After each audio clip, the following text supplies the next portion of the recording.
باللہ العلی العظیم بسم اللہ الرحمن الرحیم الحمد للہ رب العالمین والصلاة والسلام والتحیۃ والاکرام علی نبی المؤید والرسول المسدد والمحمود الامجد النبی الامی المکی المدنی القرشی الہاشمی الابتحی مولانا و مولا الثقلین جد الحسن والحسین بالقاسم محمد اللہم صلی علی محمد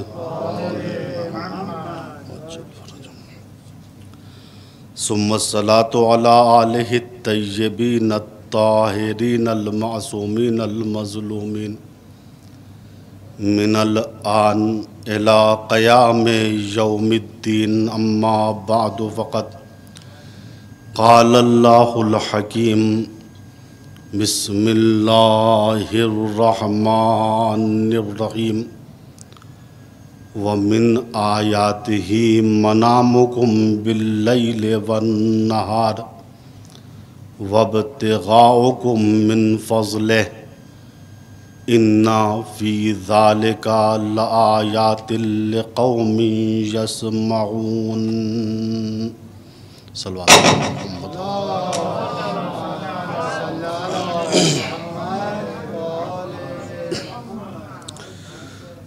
قرآن کریم سورہ روم کی 23ویں آیہ کریمہ، جس میں اللہ نے کہا دیکھو ہماری نشانیوں میں سے ایک نشانی یہ ہے کہ تم رات اور دن میں سوتے ہو، اور جب سونے کے بعد تمہاری خستگی تھکن دور ہو جاتی ہے تو فضل خدا اور روزی کی تلاش میں تم نکل پڑتے ہو۔ یہ ہر روز کا معاملہ ہے۔ اگر یہ نیند نہ ہو، سونا نہ ہو، تو انسان کی خستگی اور تھکن کبھی بھی دور نہیں ہو سکتی۔ اللہ نے کہ اس چیز میں کہ سونے کے بعد چاہے دن کا سونا ہو چاہے رات کا سونا ہو، تم کو انرجی ملتی ہے، قوت ملتی ہے، طاقت ملتی ہے، اس چیز میں گوش شنوا رکھنے والی قوم کے لیے نشانیاں ہیں۔ قرار تھا آج سے مکمل طریقے سے میں موضوع کا آغاز کروں، لیکن کل کی گفتگو چونکہ ادھوری رہ گئی تھی، وقت گزر گیا تھا جو وقت ہم کو دیا گیا ہے، اس بنا پر میں چاہتا ہوں کہ پہلے کل کی گفتگو کامل کروں، اور یہ گفتگو ماحصل ہے ماہ محرم کا۔ اگر ہم نے اس گفتگو کو سمجھ لیا تو ہم کو معلوم ہو جائے گا کہ 1400 سال پہلے مسلمانوں سے کیا دھوکہ ہوا، چونکہ انہوں نے حکومت و بادشاہت کو خلافت سمجھ لیا تھا، اور کل کی گفتگو یہیں تمام ہوئی تھی کہ بادشاہت اور ہے، رسالت اور ہے۔ بادشاہ اور ہوتا ہے، خلیفہ الہی اور ہوتا ہے۔ بادشاہت میں کیا ہوتا ہے؟ بادشاہت میں ڈکٹیٹر شپ ہوتی ہے، من مانی ہوتی ہے، ظلم ہوتا ہے، استبداد ہوتا ہے، انانیت ہوتی ہے، تکبر ہوتا ہے، غرور ہوتا ہے، گھمنڈ ہوتا ہے۔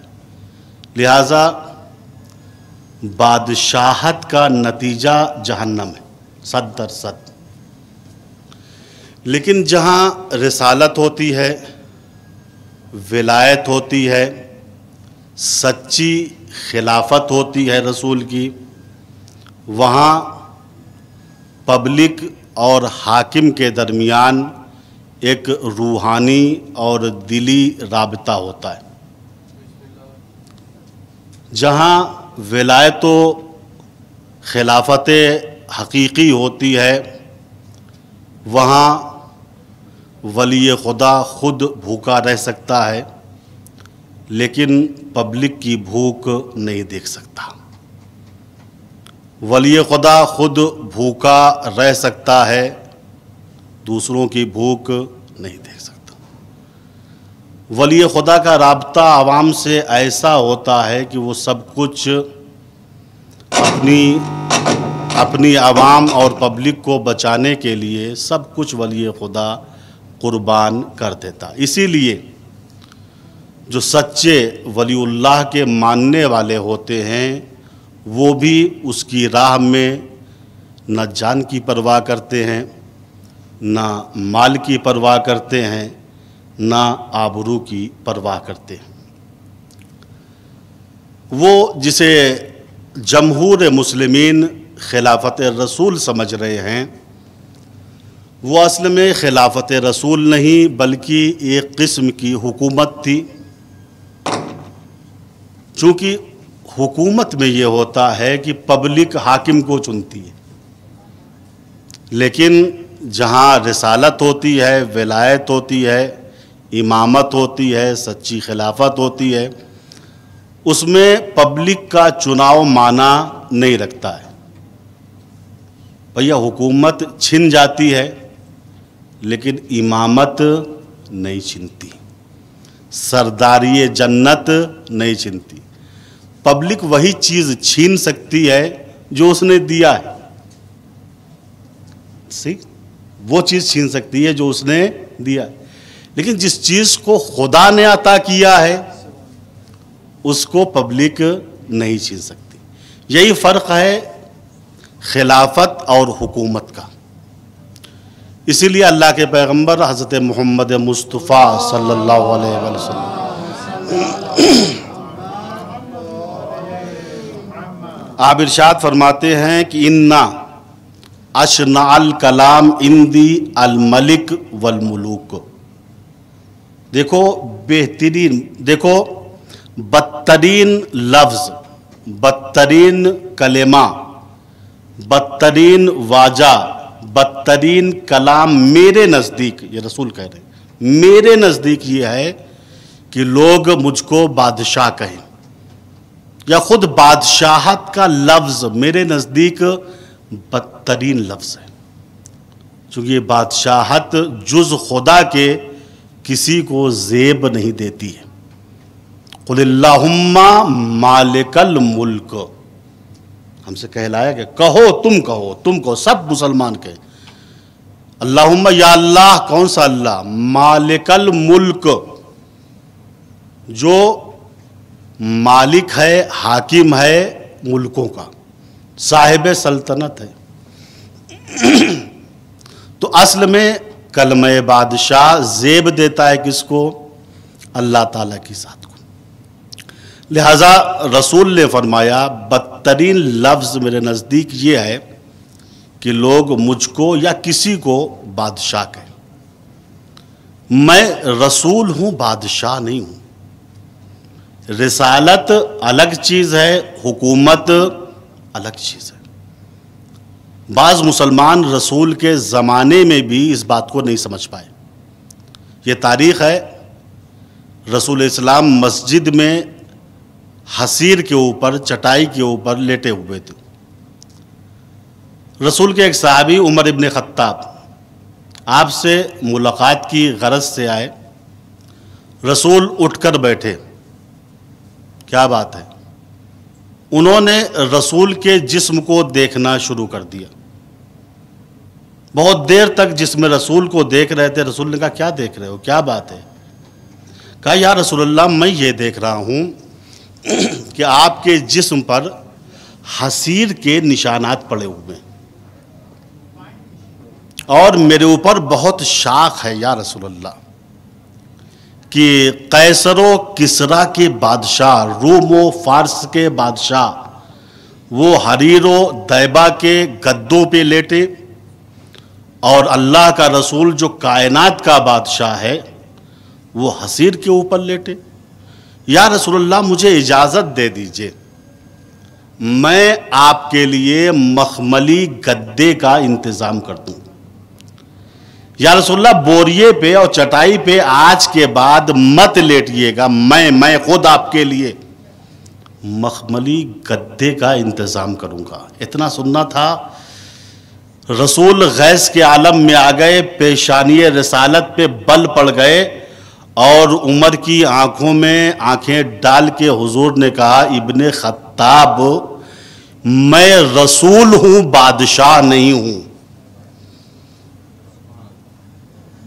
تم سمجھو رسالت اور ہے، بادشاہت اور ہے۔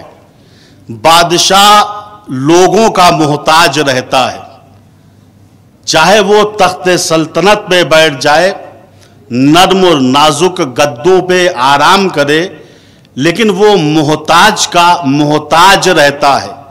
لیکن رسالت وہ ہوتی ہے جو کسی کی محتاج نہیں ہوتی۔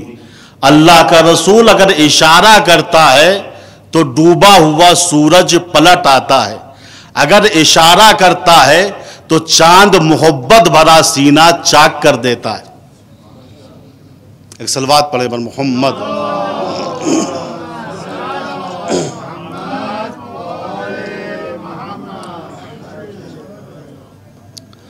تو عزیزو، خلافت اور ہے، حکومت اور ہے۔ مسلمانوں کو دھوکہ ہو گیا، انہوں نے حکومت کو خلافت سمجھ لیا۔ خلیفہ اللہ بناتا ہے، پبلک نہیں بناتی۔ انما ولیکم اللہ ورسولہ والذین آمنوا الذین یقیمون الصلاۃ ویؤتون الزکاۃ وہم راکعون۔ اللہ نے کہا دیکھو، سورہ مائدہ کی آیت کریمہ ہے، اللہ نے کہا دیکھو تمہارا ولی، سرپرست، حاکم اللہ ہے اور اس کا رسول ہے، اور وہ لوگ جو ایمان لائے اور نماز قائم کی اور حالت رکوع میں زکوٰۃ دی۔ غور کیجئے، حالت رکوع میں کس نے زکوٰۃ دی آپ حضرات جانتے ہیں، وہ کیا زکوٰۃ میں دیا وہ بھی جانتے ہیں۔ انگشتر حضرت علی نے زکوٰۃ میں دیا تھا۔ اچھا، یہ عجیب و غریب زکوٰۃ ہے کہ نہ قرآن کی آیت میں اور نہ حدیث میں، نہ سنت میں، نہ اجماع علماء میں کہیں نہیں ہے کہ انگوٹھی کے اوپر زکوٰۃ ہے۔ تو یہاں زکوٰۃ سے مراد جو ہے وہ زکوٰۃ نہیں جو ہم سمجھتے ہیں۔ زکوٰۃ سے مراد ہے صدقہ دینا، کار خیر کرنا۔ اکثر ہوتا یہ ہے، انسان اپنی قطوریت کو اور بخل کو بچانے کے لیے سائل کو ٹال دیتا ہے۔ کوئی آیا، قبلہ ہمیں ذرا 1000 روپے کی یا تومان کی ضرورت ہے، اما رک جاؤ نماز کا وقت ہو رہا ہے، بعد میں آنا۔ بہترین بہانہ ہوتا ہے مذہب، بہترین بہانہ ہوتا ہے دین، نماز، وضو، جاؤ بعد میں آنا۔ یہ ہم لوگ ہیں، لیکن جو ولی خدا ہوتا ہے اس کا رابطہ پبلک سے اتنا مستحکم ہوتا ہے کہ وہ نماز کا بہانہ نہیں بلکہ حالت نماز میں بھی پبلک کو بھولتا نہیں ہے۔ صلوات پڑھے بر محمد وال۔ تو جس کو یہ مسلمان اصل میں خلافت سمجھ رہے ہیں، وہ خلافت نہیں بلکہ سلمان وہ تھے جو 10 درجے کے ایمان پر فائز تھے۔ عقلی لحاظ سے، شرعی لحاظ سے اصحاب پیغمبر میں سلمان سے زیادہ مذہبی اور عقل مند صحابی نہیں تھا، لہٰذا حاکم دوم کے لیے سلمان کی نظر بڑی مہم تھی۔ کسی اور سے پوچھ سکتے تھے، پوچھا کس سے؟ جناب سلمان فارسی سے۔ سلمان یہ بتاؤ، ام ملکن انا ام خلیفہ، میں بادشاہ ہوں یا خلیفہ ہوں؟ اور جناب سلمان فارسی نے ایسا جواب دیا کہ وہ رو پڑے۔ جناب سلمان فارسی نے کہا، عمر سنو، ان جبیتا من اموال المسلمین درہمن او اقل او اکثر، اگر تم نے اموال مسلمین میں سے 1 درہم اٹھایا یا اس سے کم اٹھایا یا تھوڑا سا زیادہ اٹھایا وَوَضَعْتَهُ فِي غَيْرِ حَقِّهِ اور اس کو غیر مستحق کو دے دیا، درہم متعلق تھا ہم سے، تم نے اٹھا کے زید کو دے دیا، اگر عمر تم نے یہ کیا اموال مسلمین میں سے 1 درہم، 1000 نہیں، صرف 1 درہم اٹھایا، اٹھا کے کھا بھی نہیں لیا، اپنے لیے کپڑے اور لباس بھی نہیں خریدے، اپنے بچوں پہ بھی نہیں خرچ کیا، بلکہ تم نے اٹھا کر جس کا حق تھا اس کو نہیں دیا، انتا ملک لا خلیفہ، تم بادشاہ ہو، خلیفہ رسول نہیں ہو۔ 1 درہم اگر اٹھایا، غصب نہیں کیا، خود نہیں کھایا، بلکہ جو درہم کا مستحق تھا اس کو نہیں دیا، غیر مستحق کو دے دیا، تو جان لو یہ خلافت نہیں بلکہ حکومت ہے۔ جناب سلمان نے اشارہ کیا اس بات کی طرف، جو خلیفہ الہی ہوتا ہے وہ ہم جیسا انسان نہیں بلکہ عالم الغیب ہوتا ہے، وہ جانتا ہے کہ اس درہم کا مستحق کون ہے۔ یہ ہے حکومت دوم۔ خود یہ اپنے بارے میں مشکوک تھے، ام ملکن انا ام خلیفہ، مجھے خود ہی پتہ نہیں ہے۔ اب آئیے تیسری حکومت جہاں سے شروع ہوتی ہے وہ بنی امیہ کا پہلا فرد ہے جو حاکم اسلامی کی شکل میں آئے۔ ان کی حکومت کے درمیان سب پر واضح ہو گیا یہ خلافت نہیں ہے بلکہ حکومت و بادشاہت ہے، چونکہ بادشاہت میں منمانی چلتی ہے، ڈکٹیٹرشپ چلتی ہے، لیکن جہاں خلافت و ولایت ہوتی ہے وہاں مستحق دیکھا جاتا ہے، وہاں صلاحیت دیکھی جاتی ہے، اس عہدے کا یہ شخص صلاحیت اس شخص کے اندر اس عہدے کی صلاحیت ہے یا نہیں ہے۔ لیکن جہاں بادشاہت ہے وہاں رشتہ داری ہے، اس کو حاکم بنا دو، کیوں؟ کیا صلاحیت ہے؟ ابے اپنا رشتہ دار ہے، چچا کا لڑکا ہے، بھائی ہے۔ انہوں نے یہی کام کیا، اور واقعہ مشہور ہے، ولید ابن عقبہ ابن ابی معیط، جو ان کا رضائی بھائی تھا، بعد میں لکھا مادری بھائی تھا، اس کو انہوں نے مدینے سے کوفے کا گورنر بنا کے بھیج دیا۔ یہی ولید جو سیریل وغیرہ میں دکھاتے ہیں کہ اس نے شراب پی کے نماز پڑھائی اور 2 کے بجائے 4 پڑھا دی۔ اور یہ انسان ایسا تھا، غور کیجیے، یہ انسان ایسا تھا جس کے بارے میں قرآن نے یہ کہا ہے کہ یہ شخص فاسق ہے۔ سورہ حجرات کی یہ آیت کریمہ، ان جاکم فاسقن بنبأ فتبینوا، اسی ولید کے بارے میں نازل ہوئی ہے۔ سریعاً قرآن نے فاسق ہونے کی مہر ولید پہ لگا دی، اور جب تک قیامت تک مسلمان قرآن پڑھے گا، اس آیت کو پڑھے گا، مصداق کو ڈھونڈے گا، سمجھ لے گا ولید اس سے مراد تھا۔ یعنی ایسا شخص جس کے بارے میں صریحاً قرآن نے کہا یہ فاسق ہے، اور حضرت علی علیہ السلام نے شرب خمر کی وجہ سے اس کو 80 کوڑے بھی مارے تھے، یعنی یہ علنی گناہ بھی کرتا تھا، شراب بھی کھل کے پیتا تھا، یہ فاسد بھی تھا۔ غور کیجئے جملے پر، یہ فاسد بھی تھا، یہ احمق بھی تھا، خلاف کار بھی تھا، بیوقوف بھی تھا۔ ایسے آدمی کو حاکم سوم نے کوفے کا گورنر بنا کے بھیج دیا۔ اس وقت کوفے کا گورنر رسول کے ایک صحابی تھے، سعد ابن ابی وقاص، یہ گورنر تھے، اور وہاں کے خزانچی جو تھے جناب عبداللہ ابن مسعود، رسول کے بہت ہی مقدس صحابی تھے، اہل بیت کے چاہنے والے بھی تھے، قاری قرآن تھے۔ حتیٰ روایتیں بتاتی ہیں کہ جب کوئی کافر رسول کے پاس آتا تھا اور قرآن سننے کی خواہش کرتا تھا تو رسول عبداللہ ابن مسعود سے کہتے تھے تم قرآن سناؤ۔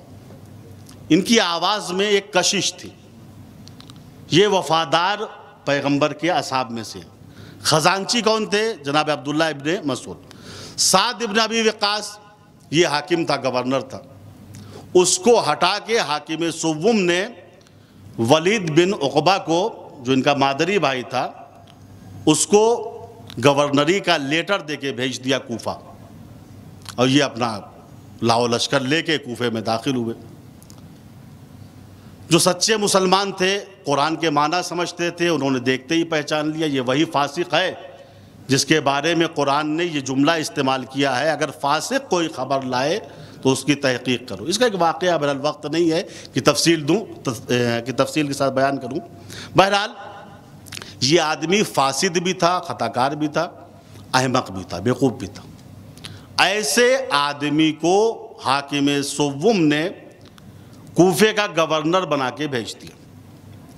سب سے پہلے اس کی ملاقات ہوتی ہے عبداللہ ابن مسعود سے، جو خزانچی تھے وہاں سے۔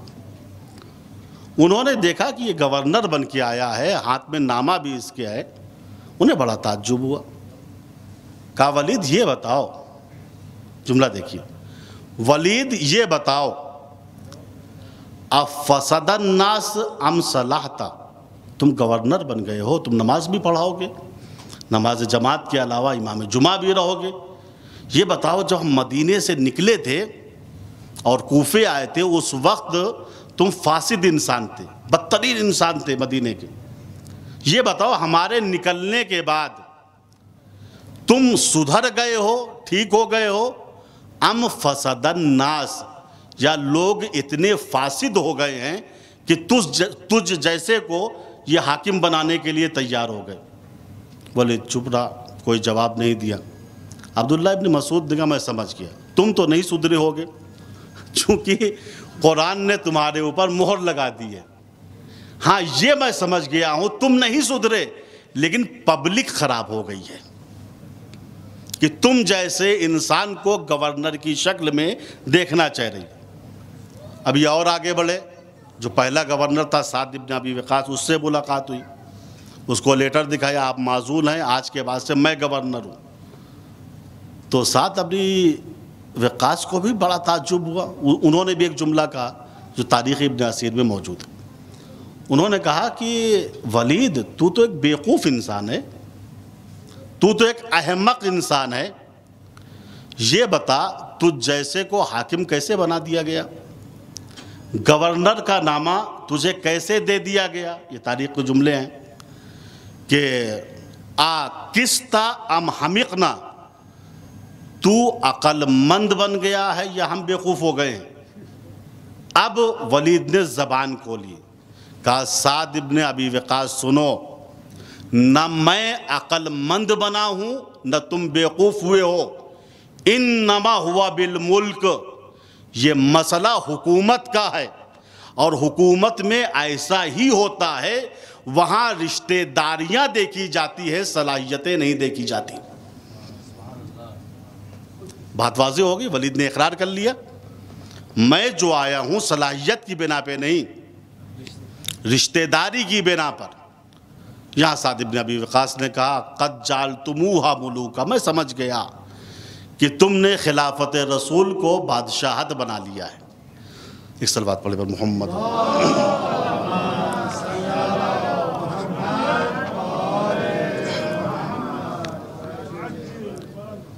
تو عزیزو، بنی امیہ نے رسول کو رسول سمجھا ہی نہیں، انہوں نے رسول کو بادشاہ سمجھا، بادشاہ، حاکم سمجھا، دنیاوی شہنشاہ سمجھا، لہٰذا جب تک جنگ کر سکے جنگ کرتے رہے، اور جب انہوں نے دیکھا کہ اب جنگ کا کوئی فائدہ نہیں ہے، ہم مارے جائیں گے، تو یہ کلمہ پڑھ کے ظاہری طور پہ مسلمان بن گئے۔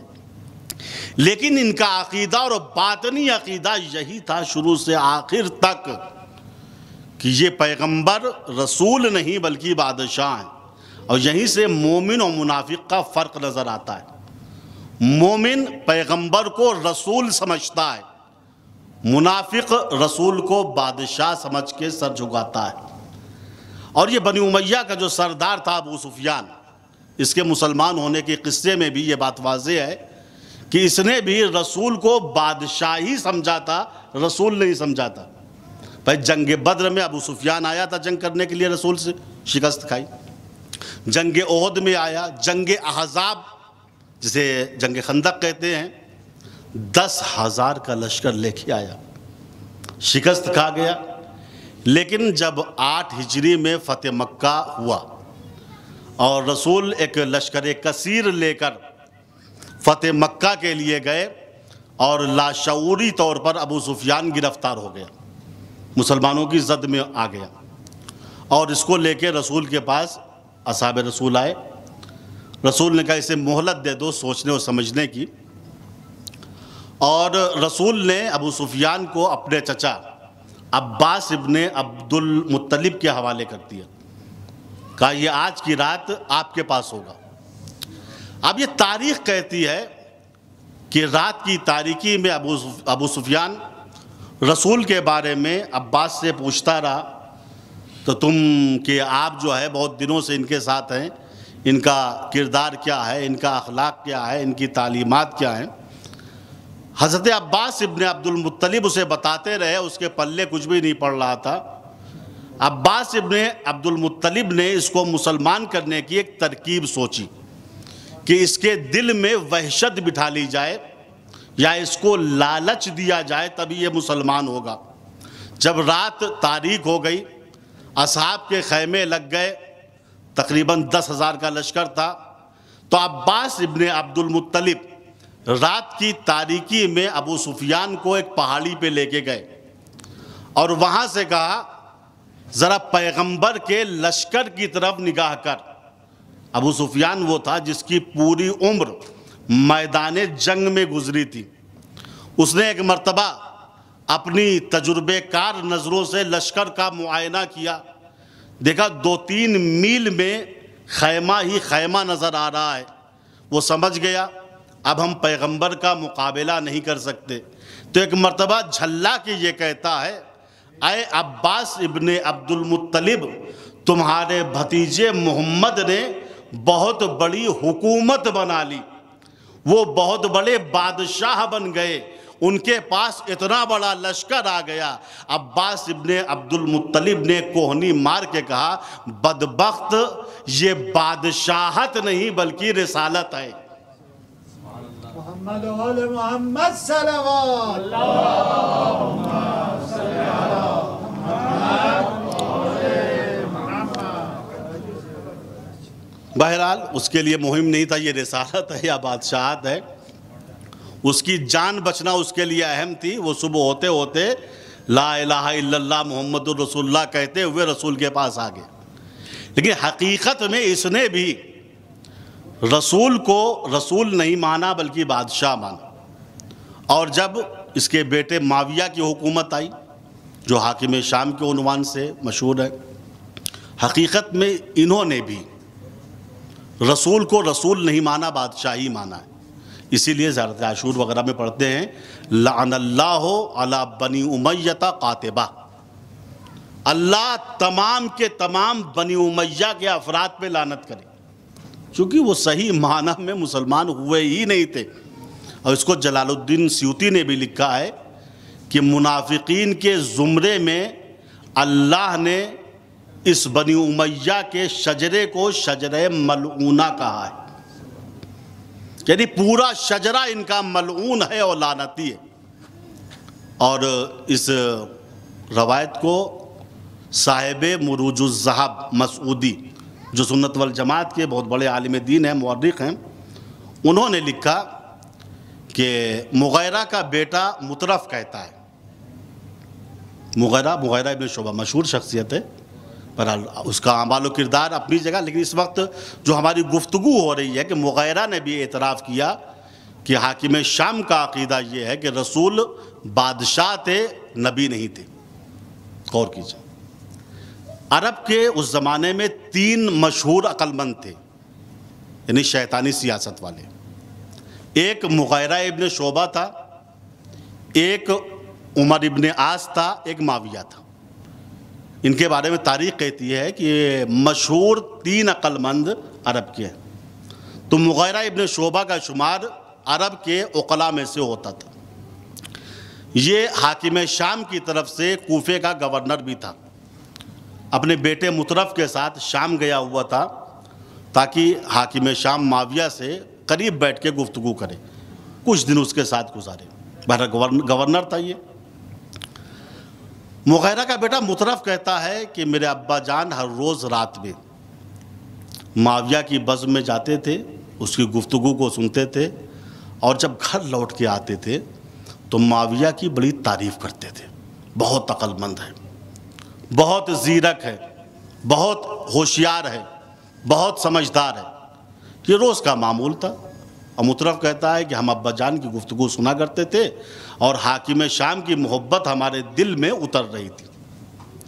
لیکن ایک دن ایسا ہوا کہ میرے ابا جان جب حاکم شام کے پاس سے واپس آئے تو بڑے غصے میں تھے، ہم سے کلام بھی نہیں کیا، جا کے بستر پہ لیٹ گئے۔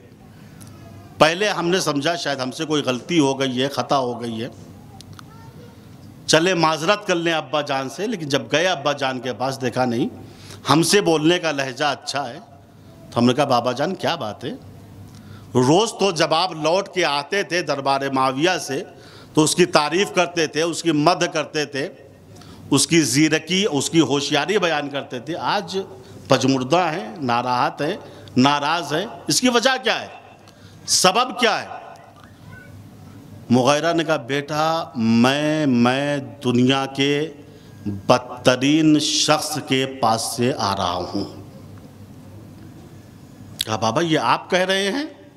کہاں بیٹا، آج حقیقت مجھ پہ کھل گئی ہے، میں دنیا کے بدترین شخص کے پاس سے آ رہا ہوں۔ کہا ابا جان بات کیا ہے؟ کہا معاویہ کی محفل اغیار سے خالی تھی، کوئی نہیں تھا، ہم اور وہ دونوں خصوصی گفتگو کر رہے تھے، تو اچانک میں نے معاویہ سے یہ کہا اے حاکم شام، تم اپنی مراد کو پہنچ گئے ہو، تمہاری مراد بر آئی، تم پوری حکومت اسلامی کے مالک بن گئے ہو اور ظاہری طور پر خلیفہ رسول بھی بن گئے ہو، تھوڑا سا اگر بنی ہاشم کے ساتھ آپ عدالت سے کام لیجئے، ان پہ ترس کھائیے، تو آپ کی عاقبت بھی بن جائے گی، آپ کی تعریف بھی لوگ بہت زیادہ کریں گے۔ اے کاش تھوڑا سا بنی ہاشم پہ ترس کھائیے، ان کا بغض اپنے دل سے نکال دیجئے۔ مغیرہ کہتا ہے جیسے میں نے حاکم شام سے یہ کہا اے حاکم شام، تو اپنی مراد کو پہنچ گیا ہے، تو نے حکومت اسلامی پہ قبضہ کر لیا ہے، بنی ہاشم کے ساتھ ذرا رحم دلی سے کام لو۔ اتنا سننا تھا کہ حاکم شام آگ بگولا ہو گیا اور غصے میں آ کے کہا مغیرہ تیری ماں تیرے ماتم میں بیٹھے، تو سمجھتا ہے میرا مقصد حاصل ہو گیا، تو سمجھتا ہے میری مراد بر آئی ہے، ہرگز نہیں۔ سن، حاکم اول آئے، انہوں نے حکومت کی، جب دنیا سے گئے اور دفن ہوئے تو ان کے ساتھ ان کا نام بھی دفن ہو گیا۔ پھر حاکم دوم آئے، انہوں نے حکومت کی، جب دفن ہوئے تو ان کے ساتھ ان کا نام بھی دفن ہو گیا۔ پھر ہم بنی امیہ میں سے حاکم سوم آئے، حکومت کی، اور مسلمانوں نے جو کیا ان کے ساتھ وہ واضح ہے، ان کی لاش بھی باہر پڑی ہوئی تھی، انہیں دفن کرنے کے لیے کوئی تیار نہیں تھا، لیکن بالآخر جہاں بھی دفن ہوئے، جب دفن ہوئے تو ان کے ساتھ ان کا نام بھی دفن ہو گیا۔ لیکن مغیرہ آج بھی محمد کا نام 5 مرتبہ اذان میں لیا جا رہا ہے اور کہا جا رہا ہے اشہد ان محمد رسول اللہ۔ میں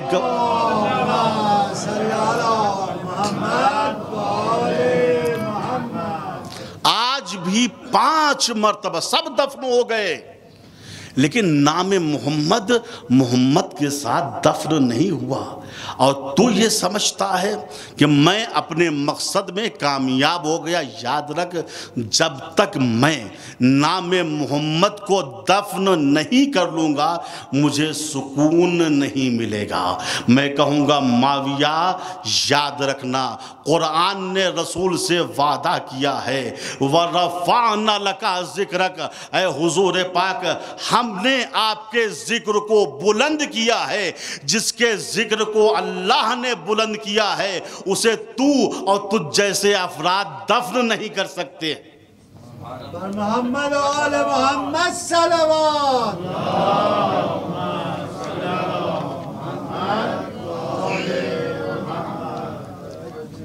تو عزیزو یہ حکومت ہے، اور بات واضح ہو گئی کہ مومن اور منافق میں فرق یہی ہے. منافق پیغمبر کو حاکم سمجھتا ہے، بادشاہ سمجھتا ہے، لیکن مومن پیغمبر کو رسول سمجھتا ہے، اور جو رسالت کی حکومت خدا داد ہوتی ہے اس کو تسلیم کرتا ہے. اسی طریقے سے جب معاویہ کے بعد اس کے بیٹے یزید کا زمانہ آیا، کل بھی میں نے عرض کیا تھا، تو یزید نے بھی رسول کو بادشاہ سمجھا تھا، نبی نہیں سمجھا تھا، رسول نہیں سمجھا تھا. لہٰذا اس نے سب کچھ یہ کہہ کے اپنے عقیدے کا اعلان کیا کہ لعبت ہاشم بالملک فلاح، خبر جاء ولا وحی نزل. لیکن حسین ابن علی نے اس کے فریب کو بے نقاب کر دیا.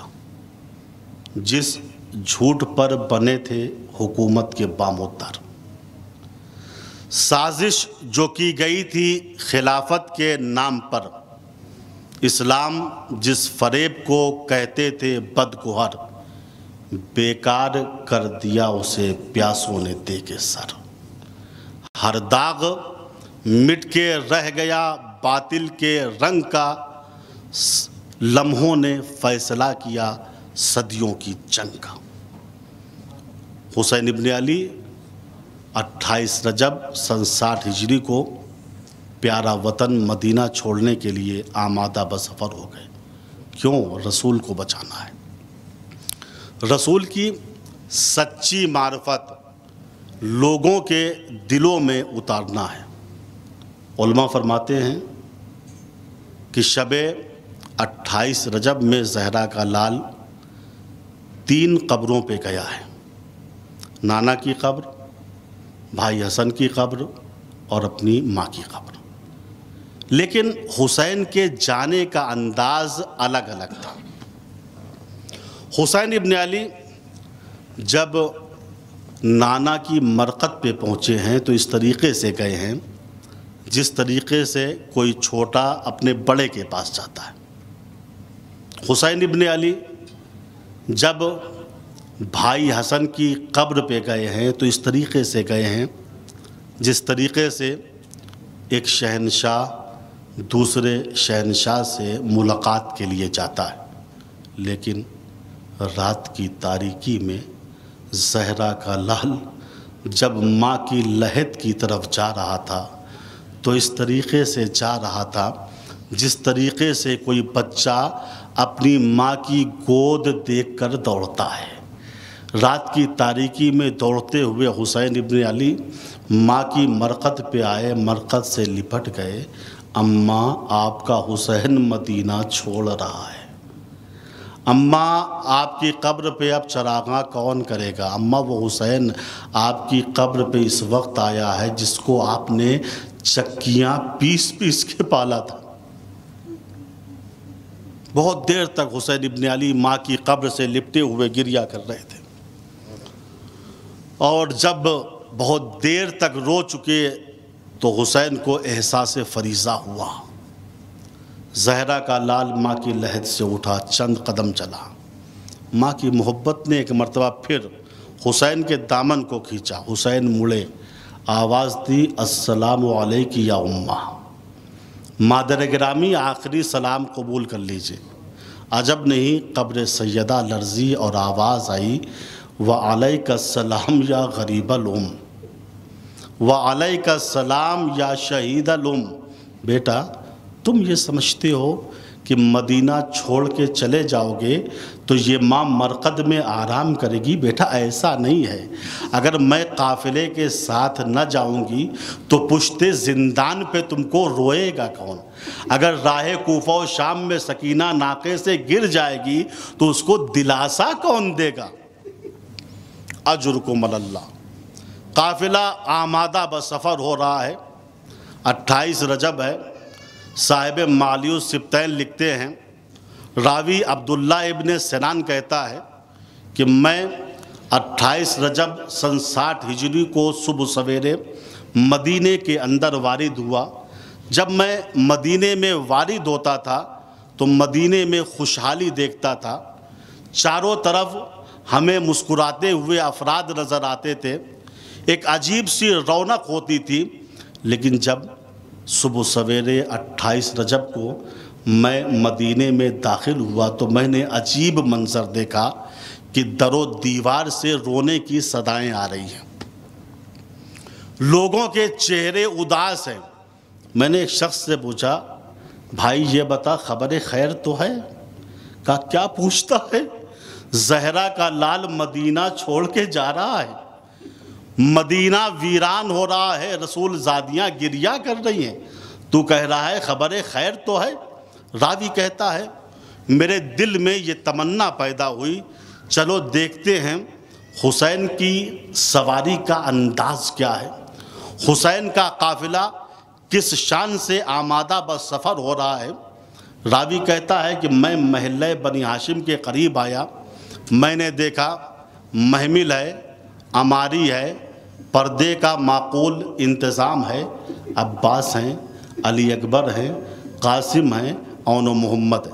میں اس منظر کو دیکھ رہا تھا کہ اچانک بیت الشرف کا دروازہ کھلا، چادر اوڑھے ہوئے ایک بی بی نکلی، ان کو دیکھ کے ایک 14 برس کا چاند جیسا بچہ آگے بڑھا، اس نے پردہ محمل کو ہٹایا، بی بی کو سہارا دیا، بی بی ناقے پہ بیٹھ گئی۔ میں نے پوچھا اے اہل مدینہ یہ بچہ کون ہے، وہ بی بی کون ہے؟ کہا وہ بی بی جو سوار ہوئی ہیں وہ ام فروہ ہیں، اور سوار کرنے والا ان کا بیٹا یتیم حسن قاسم ہے۔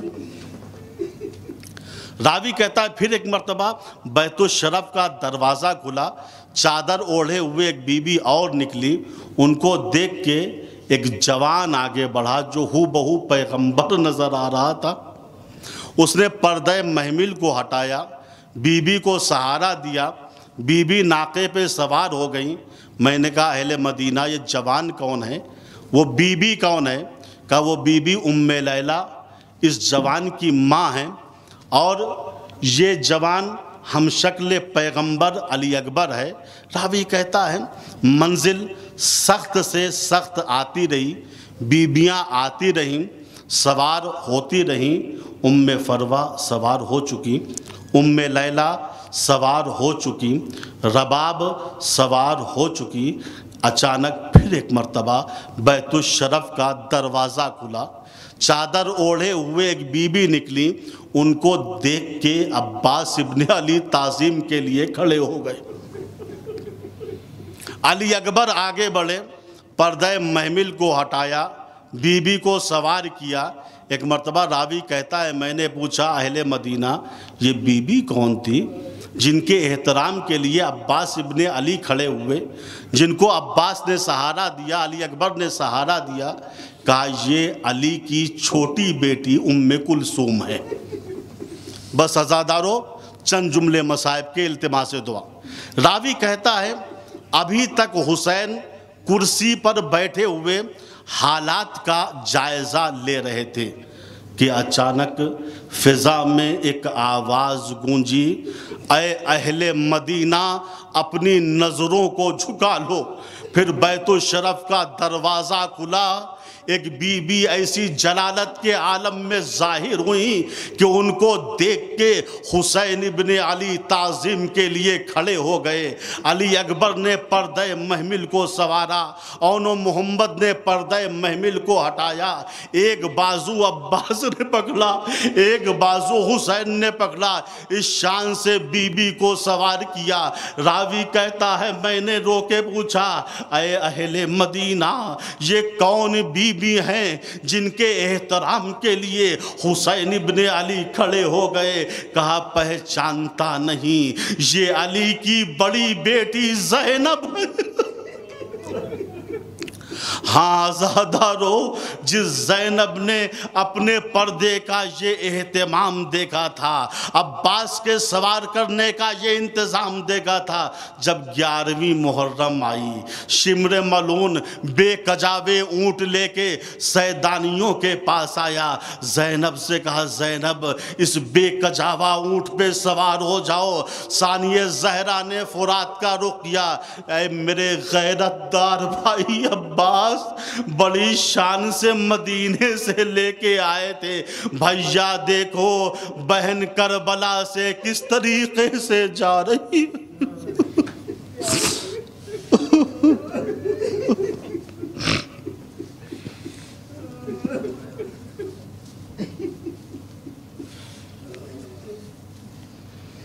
اللہ لعنت اللہ علی القوم الظالمین وسيعلم الذین ظلموا أي منقلب ینقلبون۔ خدایا اس مختصر سے عبادت کو قبول فرما۔ خدایا جتنی جلدی ہو سکے تمام عالم انسانیت کو اس مہلک بلا سے نجات دے۔ خدایا تمام شیعان آل محمد کو بالخصوص اس مہلک بلا سے محفوظ رکھ۔ خدایا ہمارے مرحومین پہ نظر کرم فرما۔ خدایا دنیا ظلم و جور سے بھر چکی ہے، ہمارے امام زمانہ کے ذریعے سے ہماری مدد فرما اور ہم سب کو ان کے اعوان و انصار میں قرار دے۔ وآخر دعوانا ان الحمد للہ رب العالمین۔ Hussein, Hussein.